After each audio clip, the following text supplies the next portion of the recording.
Well, how about this one for fans of Southern NFL football? The Houston Texans riding in on a playoff spot after winning their third in a row. Pressure's coming. Murray's hit as he throws. Broken up! Taking on the Jacksonville Jaguars for the second time this season, this time with AFC South Division supremacy on the line. Jacksonville winners of 6 of their last 7. Lawrence gonna run for it. Lawrence, end zone, touchdown! The QBs are going to grab big headlines for this one this week. Houston rookie C.J. Stroud threw 3 INTs last week, out of character based on his 2023. He still went for 2 touchdowns, 336 yards, over 9 yards per attempt. Pass is caught. It's a diving grab. Stroud has thrown for 330 plus in 3 straight games, all Texans wins. Jags have 4 key pass catchers to worry about. Wide receiver Robert Woods, 44 yards last week. Nico Collins led Houston in targets versus Arizona, 65 yards, has 50 plus in 3 of their last 4. Middle of the field, Nico Collins high in the air. The Texans' top receiver from last week, Tank Dell, 149 yards versus the Cardinals. He's topped 100 plus in 2 of their last 3. Dell, leaping grab, he's got it! Jacksonville's play versus wide receivers has dipped into average territory. They gave up 2 TD passes to Will Levis without picking him off last week, allowed a rating over 140 to him. They gave up 2 40-plus yard passes to Tennessee wideouts. Levis gonna put some air under it. Touchdown!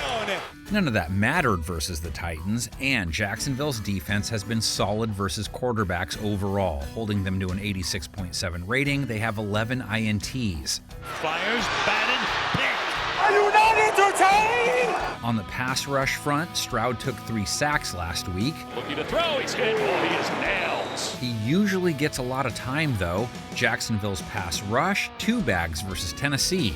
Levis sacked. They, though, don't sport a high QB takedown total for 2023, and neither does Houston, but they have a pass rush that excels at pressuring the quarterback without blitzing. And they did get home versus Kyler Murray 3 times. Rookie Will Anderson a sack. That's 1 in 2 of his last 3 games. Steps up, Mayfield goes down. The pressure they put on Murray helped their secondary pick him off once, hold him to 214 passing yards, a sub-85 rating. He doesn't have time to get there because the pressure got home. Now they take on Spicoli, fresh off his best 2023 showing. Trevor Lawrence went for 262 yards last week, 2 touchdowns, no picks, a rating near 120. Option play. Lawrence, is he in? Yes, he is. He loaded up on Calvin Ridley, 2 touchdowns, over 100 yards.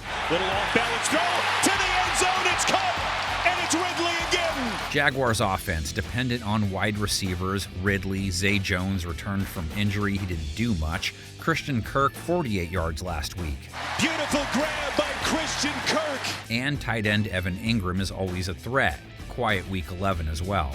Houston has not handled wideouts great, a 92.7 rating allowed to the position, a 48-yard TD to Rondale Moore last week, 76 yards to Greg Dortch. Stiff arm. And Dortch still on his feet, scrambling. Houston held Arizona to 3 for 10 on 3rd down, though, 1 for 4 on 4th down. Situational football was huge for their defense last week. Murray finds him. Oh, you can get it. The Texans will take over. Jaguars, they've been subpar on 3rd down in 2023, like when they faced Houston earlier this year. Houston pounding Jacksonville 37-17 in what sort of seemed like a fluke at the time, right?